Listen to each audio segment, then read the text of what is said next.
let's continue our last chapter, that is aggregate demand, aggregate supply and related concepts. Students, in this video we will discuss about the saving function. In the last video already we have discussed about the consumption function, and here we know that income we will spend our income only on two components, that is saving, either on saving or on consumption. कि हम अपनी जो income है वो या तो consumption पर spend करते हैं या फिर सेविंग पे स्पेंड करते हैं। कंजप्शन पर स्पेंड करने के किस तरह से हमारा जो बिहेवियर था कंजप्शन का वो हम विद रिस्पेक्ट टू इनकम वो हम ऑलरेडी लास्ट वीडियो में पढ़ चुके हैं। आज इस वीडियो में पढ़ने वाले हैं behaviour of saving with respect to income. So saving function, this function shows the functional relationship between saving and income, कि जो हमें functional relationship show करे किसमें, saving and income के अंदर, उसको बोलते हैं हम saving function। अब देखो हमें जिस तरह से हमने कंजप्शन फंक्शन में हमने कुछ बातें थी, तीन बातें थी, सजेशंस थे जो हमने ध्यान में रखने होते हैं, उसी तरह से सेविंग में भी कुछ पॉइंट्स हैं जो हमें ध्यान में रखने हैं। सेविंग फंक्शन के अंदर क्या, पहली बात कि इनकम जो है हमारी वो क्या है, कॉम्बिनेशन है कंजप्शन एंड सेविंग का, कि इनकम या तो इधर we are spending on consumption और ऑन सेविंग। सेकेंड कि आपकी जो इनकम है that is positively related to the saving, कि सेविंग और इनकम में भी कैसा रिलेशनशिप है, पॉजिटिव रिलेशनशिप है। They are directly related to the each other, कि जैसे इनकम इंक्रीज होगी सेविंग भी हमारी इंक्रीज होगी। थर्ड पॉइंट कि इनकम जितनी इंक्रीज होगी सेविंग हमेशा उससे कम रहेगी, कभी भी इनकम से ज्यादा सेविंग नहीं होगी। हमने कंजप्शन में पढ़ा था कि पहले इनिशियली कंजप्शन जो थी वो ज्यादा रहता है किससे, इनकम से, बट आफ्टर अ पॉइंट जहां पर इनकम इक्वल हो जाता था कंजप्शन के, तब उसके बाद कंजप्शन लो रहता है इनकम के। लेकिन सेविंग में ऐसा कुछ नहीं है, सेविंग में शुरू से ही इनिशियल पॉइंट से ही हमेशा जो सेविंग रहती है वो कम ही रहती है, किससे, इनकम से। ओके, तो ये हमने ध्यान में। अब हम इसको डायग्रामेटिकली और शेड्यूल से रिप्रेजेंट देखते हैं कैसे निकालेंगे। देखो यहाँ पर हमने इनकम, मैंने वही सेम टेबल लिया है, इनकम 0, 50, 100, 150, कंजप्शन 20, 60, 100 एंड 140। यहाँ से अब सेविंग निकालेंगे। देखो सेविंग क्या है, हमें पता है income is equal to C plus S, तो यहाँ से आप सी एस निकाल सकते हो। S will be income minus consumption. Saving क्या हो जाएगा, इनकम में से कंजप्शन को माइनस कर दो। देखो इनकम माइनस कंजप्शन तो -20। नेक्स्ट 60 माइनस 50 नहीं, 50 माइनस 60, क्योंकि इनकम में से कंजप्शन माइनस कर रहे हैं, कंजप्शन में से इनकम माइनस नहीं कर रहे। तो ये नहीं देखना कि बड़े में से छोटा माइनस होता है हमेशा और वो लॉजिक लगा दो, ऐसा नहीं दो। जो फॉर्मूला है हमें उसी के अकॉर्डिंग चलना है, इनकम में से ही कंजप्शन को माइनस करना है, तो it will be -10। Then 100 minus 100 0, 150 minus 140 10। तो यहाँ से देखो, यहाँ से हमें पता चल रहा है कि हमारी सेविंग क्या होती है, नेगेटिव होती है। जैसा कि हमने कंजप्शन फंक्शन में पढ़ा था कि जब तक हमारा जो कंजप्शन है वो इनकम के इक्वल नहीं हो जाता, उस लेवल पर हमारी जो सेविंग रहती है वो नेगेटिव सेविंग शो करती है, और जहां पर हमारी इनकम 0 है उस कंजप्शन को बोलते हैं autonomous consumption, and this leads to negative saving. और हमेशा ध्यान रखना जो भी कंजप्शन होता है, ऑटोनोमस कंजप्शन होता है, उस लेवल पर हमेशा जो सेविंग रहेगी वो सेम ही रहेगा, लेकिन मीन जो ऑटोनोमस कंजप्शन है वही सेविंग होगी। 20 है तो यहाँ पर भी 20 होगी, बट द डिफरेंस इज कि यहाँ पर हमारे पास नेगेटिव साइन आ जाएगा। It leads to, it shows to negative saving, यानी कि डिस सेविंग को शो कर रहा है। ओके, चलिए इसको डायग्रामेटिकली हम रिप्रेजेंट करते हैं। यहाँ पर मैंने डायग्राम बना दिया आपका ओवाई एक्सिस। यहाँ पर क्योंकि नीचे भी लेंगे हम वाई डैश भी लेंगे, क्योंकि हमने यहाँ पर हमारी सेविंग नेगेटिव में भी जाती है। यहाँ पर ओ एक्स एक्सिस पर हमारा है इनकम को शो किया 20, कब, when income is 0 minus 20, this point, when income is 50 it will be 10, this one point, 100 0 this one, and 150 10, 150 and 10.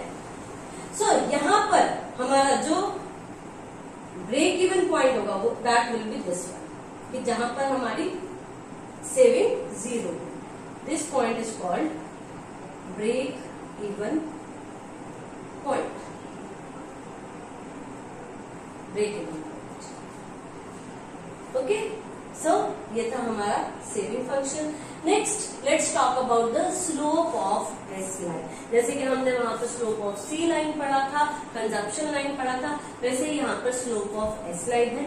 Slope of S line it refers to the rate at which S increases. यहाँ पर क्या increase कर रहा है? S, यानी कि saving in response to increase in income. Income के increase होने पर आपकी जो सेविंग है वो किस रेट पर इंक्रीज करती है उसको शो करता है स्लोप ऑफ एस लाइन. और slope of S line as we have seen in consumption function की वहां पर भी स्लोप ऑफ सी लाइन को मेजर किससे करते हैं हम? एमपीसी से, मार्जिनल कैपेसिटी टू कंज्यूम से. उसी तरह से यहाँ पर एस लाइन को हम किससे मेजर करेंगे? एमपीएस से, यानी कि मार्जिनल कैपेसिटी टू सेव से. And this is the ratio between change in S and change in income. यानी कि हम यहाँ लिख सकते हैं क्या कि एमपीएस किसके इक्वल है? डेल्टा एस अपॉन में delta Y. Change in saving upon में चेंज इन इनकम. अब यहाँ पर भी वही सेम एपीएसपी होता है, लेकिन हमने क्या कहना है कि जो हमारा स्लोप ऑफ एस लाइन है, स्लोप ऑफ सी लाइन सिर्फ एमपीसी पर मेजर होता है, उसी तरह से स्लोप ऑफ एस लाइन हमेशा एमपीएस पर मेजर करते हैं, एपीएस पर नहीं करते. ध्यान रखना. और एपीएस क्या है? It is a ratio between total saving upon में total saving and total income. किसका रेशियो है? टोटल सेविंग और टोटल इनकम का. जबकि एमपीएस किसका रेशियो है? Change in saving and change in income. इसको देखो प्रैक्टिकली यहाँ पर देखते हैं क्वेश्चन के अंदर. एमपीएस यहाँ पर देखो कितना चेंज आया? पहले था 100, इनकम में चेंज आया 100 से हो गई 150. यानी कि ये जो चेंज है, चेंज इन इनकम कितने का आया? 50 का. और कंजप्शन देखो पहले था 0, उसके बाद कितना हो गया? 10. तो ये सॉरी सेविंग कितने का चेंज आया? Delta S 10. तो एमपीएस कितना हो गया? डेल्टा एस अपॉन में delta Y. It will be 10 upon 50 cancel and this will be 0.2. तो एमपीएस यहाँ पर कितना आ गया? 0.2. इसी तरह से एपीएस निकालेंगे हम. एपीएस क्या है? टोटल सेविंग अपॉन में टोटल इनकम. और टोटल सेविंग कितनी है? देखो टोटल सेविंग कितनी है? 0 से 150, यानी कि 150 है इनकम. और सेविंग कितनी है? टोटल सेविंग कितनी है आपकी? 0 से 10. ठीक है, तो 10 हो गई टोटल सेविंग और टोटल इनकम कितनी हो गई? 150. कैंसिल करो, इसका आंसर आ जाएगा आपका 0.067. तो APS is a ratio between total saving and total income, whereas MPS is a ratio between change in saving and change in income. Confuse मत होना. हमेशा जो स्लोप ऑफ एस लाइन है वो मेजर करेंगे हम एमपीएस की. Now let's see the algebraic presentation of S function, saving function. Saving function का हम देखते हैं किस तरह से अलजेब्रिकली हम प्रेजेंटेशन कर सकते हैं. जैसे कि हमने सी फंक्शन का अलजेब्रिक प्रेजेंटेशन किया है. सी फंक्शन जो है किसके इक्वल होता है? C is equals to C bar, यानी कि autonomous consumption plus B into में इनकम. जहां पर बी था हमारे पास एमपीसी और वाई था हमारे पास इनकम. इसी तरह से हमारे पास एस जो सेविंग, सेविंग किसके इक्वल होगा? माइनस सी बार.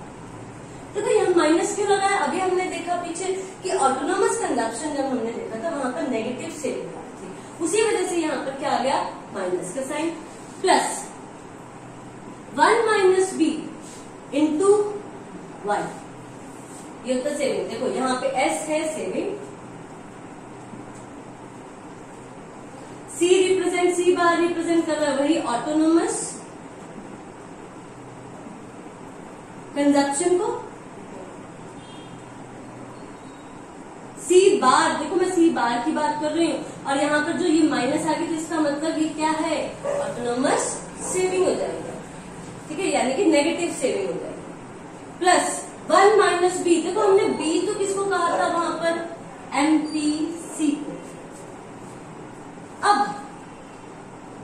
1 माइनस बी किसको रिप्रेजेंट कर रहा है, एमपीएस, एमपीएस, ठीक है। ये कैसे आएगा वो हम अभी डेरिवेशन देखेंगे।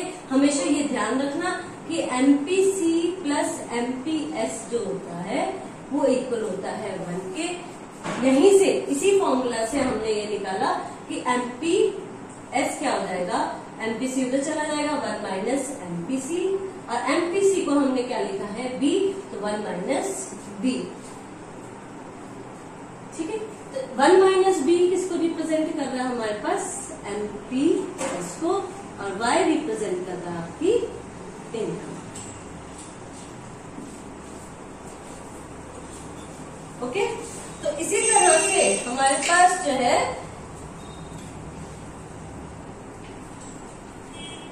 ये बन जाएगा आपका एल्जेब्रिक प्रेजेंटेशन। अब देखो क्वेश्चंस किस तरह से आएंगे। क्वेश्चन आएंगे आपके कि आपको ऑटोनोमस कंजप्शन गिवन होगा, एमपीसी गिवन होगा, वही सेम क्वेश्चन लिख लेते हैं। सपोज करो वहां पर हमने फाइंड करना है, फाइंड एस, हमें सेविंग फाइंड करना है। अब हमें एमपीसी गिवन है 0.5 और इनकम गिवन है आपको 1000, साथ ही आपको ऑटोनोमस कंजप्शन यानी कि सी बार गिवन है 200। सेविंग निकाल के दिखाइए, कैसे निकालेंगे, देखो एस हमें पता है किसके इक्वल होता है, माइनस सी बार प्लस 1 माइनस बी इंटू में वाई। इसको 1 माइनस बी को मैं एमपीएस लिख सकती हूँ, बिल्कुल लिख सकती हूँ क्योंकि ये रिप्रेजेंट ही कर रहा है। तो मैं इसको इस तरह से भी लिख सकती हूँ, एमपीएस इंटू में वाई, ऐसे लिख देता है, ठीक है। अब एमपीएस तो गिवन नहीं है हमें क्वेश्चन में, तो एमपीएस हम फाइंड आउट कर लेते हैं। कैसे करेंगे, we know MPC plus MPS is equals to 1, so MPS is equals to 1 minus MPC, and MPC here it is given 0.5. So MPS will also be 0.5. 1 में से माइनस करेंगे 0.5, 0.5 भी बच जाएगा।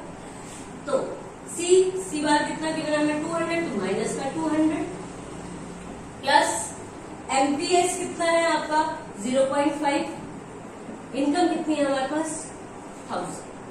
डेसिमल रिमूव करो, कितना आ गया 10, कैंसिल कर दो 100, तो ये क्या होगा माइनस 200 प्लस 500, तो आपके पास सेविंग कितनी आ गई 300। तो इस तरह से आपके क्वेश्चन सॉल्व हो जाएंगे। सेम वही है, सिंपल सा है, कुछ नहीं है। अगर एमपीएस डायरेक्ट गिवन है क्वेश्चन में तो डायरेक्ट 1 माइनस बी की जगह आप यहाँ पर एमपीएस की वैल्यू पुट कर दीजिए। अगर एमपीसी गिवन है तो पहले एमपीएस फाइंड आउट कर लेंगे, उसके बाद हम एमपीसी निकालेंगे। Okay, now let's see the derivation of MPC plus MPS is equals to 1। Since before we will do the derivation कि किस तरह से MPS plus MPC 1 के इक्वल होता है और APS plus APC 1 के इक्वल होता है, उसका वो रिलेशन करने से पहले हम देखते हैं derivation of S function from the C function. बहुत ही इंपॉर्टेंट है, आपका 2016 में यही सेम क्वेश्चन आया भी हुआ है बोर्ड के अंदर। तो ये देखते हैं डेरिवेशन ऑफ किस तरह से S फंक्शन हम फाइंड आउट करते हैं, रिप्रेजेंट ड्राइव करते हैं फ्रॉम द C फंक्शन। तो यहाँ पर इनकम गिवन है आपको 0, 50, 100, 150, कंजप्शन 20, 60, 100, 140। तो सेविंग क्या आ जाएगा, income minus consumption, it will B minus 20, 50 minus 60 minus 10, 0, 150 and 10। अब देखो यहाँ पर हमने क्या किया है, रिप्रेजेंट किया है, वो एक्स एक्सिस पर इनकम को रिप्रेजेंट कर रहा है, यहाँ पर कंजप्शन C, और इसी के नीचे हमने यहाँ पर देखा है इनकम एंड यहाँ पर S सेविंग। ओके, देखो ये जो पॉइंट है जहां पर हमारा क्या है, C जो है वो इनकम के इक्वल है, इस पॉइंट को हम बोलते हैं ब्रेक इवन पॉइंट, अभी पढ़ा हमने।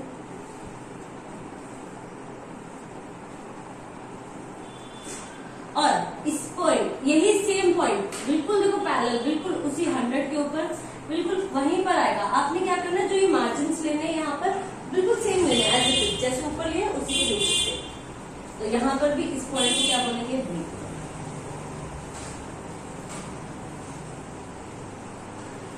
तो स्टार्ट कैसे करेंगे हम क्वेश्चन को, कि यहाँ पर जो हमारी कंजप्शन है पहले कि जितनी कंजप्शन है उतनी ही हमारी क्या होगी, सेविंग होगी, but the saving will be negative. लेकिन जो सेविंग होगी वो क्या होगी, नेगेटिव होगी। Means when our income is zero, whatever the autonomous consumption will be there, the saving will also be equal to autonomous consumption, but it will be of negative, कि वो क्या होगी, negative। Secondly, that when consumption is equals to income, कि जब हमारी consumption किसकी equal है, income के equal है, then the saving will be zero। तो saving क्या होगी हमारी, जीरो। ओके, और उसके बाद जैसे जैसे हमारी कंजप्शन इंक्रीज, हमारी इनकम इंक्रीज करती जाएगी, तो उसका कुछ पार्ट हम क्या कर देंगे, कंजप्शन में स्पेंड करते जाएंगे, और रेस्ट ऑफ द पार्ट हम किसमें लेते जाएंगे, सेविंग में। यानी कि अब हमारी जो सेविंग होगी वो पॉजिटिव होना शुरू हो जाएगी। बट रिमेम्बर कि आपकी जो सेविंग रहती है वो हमेशा क्या रहेगी, लेस देन इनकम। तो यहां से एक चीज और देखते हैं यहाँ पर, कि जो आपकी एमपीएस, देखो यहां से अगर हम एमपीसी निकालें, पहले एमपीसी, दो पॉइंट्स हम ऑलरेडी पढ़ चुके हैं। एक तो कि जब इनकम जीरो है तब कंजप्शन जो है वो इक्वल होगी सेविंग के, लेकिन सेविंग क्या होगी, नेगेटिव होगी। सेकंड पॉइंट कि जब इनकम इक्वल है कंजप्शन के तब सेविंग हमारी कैसे होगी, जीरो होगी। थर्ड पॉइंट कि आपका जो एमपीएस है, मार्जिनल प्रोपेंसिटी टू सेविंग है, वो हमेशा किसके इक्वल होगा, 1 minus marginal propensity to consume. यानी कि मैं इसको कैसे लिख सकती हूँ, slope of S line is equals to 1 minus slope of C line, लिख सकते हैं हम बिल्कुल। सी लाइन क्या है, एमपीएस, सॉरी एमपीसी, और एस लाइन क्या है, एमपीएस। अब देखो यहाँ पर हम फाइंड आउट करके दिखाएं कैसे। यहाँ पर हमारा एमपीसी कितना है, देखो यहाँ पे चेंज कितने का आया था, 40 का, और इनकम में चेंज कितने का आया था, 50 का। तो एमपीसी कितना आया, 40 अपॉन में 50, दैट विल बी 0.8। तो एमपीएस कितना आ जाएगा आपका, 1 माइनस 0.8, इट विल बी 0.2। तो एमपीएस की वैल्यू क्या आ गई, 0.2, और एमपीसी कितना है, 0.8। ठीक है, तो इस तरह से आपने ये क्वेश्चन डिफाइन करना, आपको पहले टेबल लिखना है, फिर डायग्रामेटिकली इसको रिप्रेजेंट करना, और फिर स्टेप बाय स्टेप आपने इसको एक्सप्लेन करना। जो हमने 3 स्टेप, पहला स्टेप कि इनकम इक्वल है जीरो के, then saving will be equal to consumption, but the saving will be negative. Second point, when income is equals to consumption, then the saving will be zero. And third point, that MPS, it means slope of S line is equals to 1 minus slope of C line. ये 3 points आपने इसी तरह से explain करने हैं, आपने वहां पर शो करके दिखाना है कि MPC की वैल्यू क्या है, MPS की वैल्यू। ठीक है, इसी तरह से क्वेश्चन इसी को मोल्ड करके भी आ सकता है, कैसे कि derivation of C function from S function. कुछ नहीं है, घबराने वाली कोई बात नहीं है, सिंपल कुछ नहीं करना आपने। अब कंजप्शन हमने पहले लिया हुआ था, अब पहले सेविंग ले लो और इनकम माइनस सेविंग करके आप कंजप्शन निकाल लो। अब जैसे हमने इनकम और सेविंग का रिलेशन लेकर एस को डिफाइन किया है, उसी तरह से आप क्या करोगे, इनकम और सेविंग को लेकर सी को डिफाइन कर दोगे। बस सिंपल है। वहां पर क्या हो जाएगा, slope of C line is equal to 1 minus slope of S line. वहां पर when saving is equal to 0, then income will be equal to consumption. When income is equal to 0, then the saving will be equal to autonomous consumption. The saving will be negative, but the autonomous consumption consumption will be positive. इसी तरह से explain. Now let's see the relationship between propensity to consume and propensity to save. कि किस तरह से relationship हम show करते हैं. तो पहला रिलेशनशिप है आपका MPS plus MPC is equals to 1. कैसे शो करेंगे? देखो आपने 10th में किया था कि अगर हमें इक्वेशन प्रूव करनी है, रिजल्ट्स इक्वल प्रूव करने हैं, तो हम LHS RHS के इक्वल प्रूव कर देते हैं. तो अब यहाँ पर हम LHS ले लेते हैं. LHS क्या है हमारे पास? MPS plus MPC. MPS किसके इक्वल होता है? Delta S upon delta Y plus delta C upon में डेल्टा Y. एलसीएम ले लेंगे. Delta Y delta S plus delta C. Now we know that income is equals to consumption plus saving. It means delta income is equals to delta C plus delta S. तो delta S plus delta C की जगह मैं delta Y लिख सकती हूँ. बिल्कुल. तो delta Y upon में delta Y and this will be equal to 1. So LHS is equals to RHS. Prove हो गया. It means MPC plus MPS या MPS plus MPC will be always equals to 1. Next is MPC plus APC plus APS is equals to 1. इसको भी किस तरह से show करेंगे हम? देखो APC का फॉर्मूला आपके पास C अपॉन में Y प्लस S अपॉन में Y. वही LHS से मिलेंगे. एलसीएम ले लीजिए. Y C प्लस S और C प्लस S को हम क्या लिख सकते हैं? Y. यहाँ पर मैंने क्या लिख दिया? Y अपॉन में Y. That will be equal to Y. Okay. Now this is the derivation. Sometimes question आ जाता है कि आपको डेरिवेट करके आपको दिखाना पड़ता है. रिलेशनशिप पूछे कि किस तरह से ये इक्वल है 1 के या APC प्लस APS इक्वल है 1 के. और एक चीज हमेशा ध्यान रखना स्टूडेंट्स कि MPS और MPC दोनों की ही वैल्यू हमेशा 1 से लेस देन हो.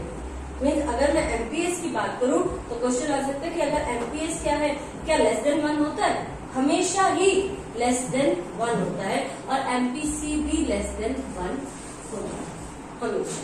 ठीक है. जबकि APC जो है वो आपका क्या हो सकता है? ग्रेटर देन 1 हो सकता है. क्यों? क्योंकि यहाँ पर कंजप्शन क्या है? ग्रेटर देन इनकम होती है. टोटल कंजप्शन देखो इस लेवल पर यहाँ पर कंजप्शन जो है ग्रेटर देन है इनकम से. अगर मैं यहाँ पर APC निकालूं तो वो जो कंजप्शन है वो हमेशा इनकम से ज्यादा आएगी. तो न्यूमरेटर अगर ज्यादा हो गया डिनोमिनेटर से तो आपका रिजल्ट क्या आएगा? ग्रेटर देन 1 आएगा. ठीक है. तो ये चीजें ध्यान रखना. छोटे छोटे से क्वेश्चन है. क्वेश्चन पूछ लेते हैं कि MPS आपका लेस देन 1 हो सकता है या नहीं हो सकता है. APC जो है वो ग्रेटर देन 1 होता है या नहीं होता. तो इस तरह से आपने सिर्फ क्या देखना है? उसको ये देखना है कि हमारा जो फॉर्मूला है वो क्या है. ये टेबल हमेशा ध्यान में रखना. क्या इस टेबल में जो क्वेश्चन पूछा जा रहा है उसके अकॉर्डिंग हमें आंसर मिल रहा है. कि यहाँ पर अगर मेरे को APC निकालना है तो वो कैसे निकालेंगे, MPC निकालना है तो वो कैसे निकालेंगे. निकाल कर देख लो. सिंपल सा है. अगर वो आता है 1 के इक्वल क्वेश्चन के अकॉर्डिंग आता है तो हाँ हो सकता है यस आंसर आ जाएगा. नहीं आता तो नहीं हो सकता. ओके. So that's all. यहाँ पर हमारा चैप्टर कंप्लीट होता है. That's all for today. Thank you and have a nice day.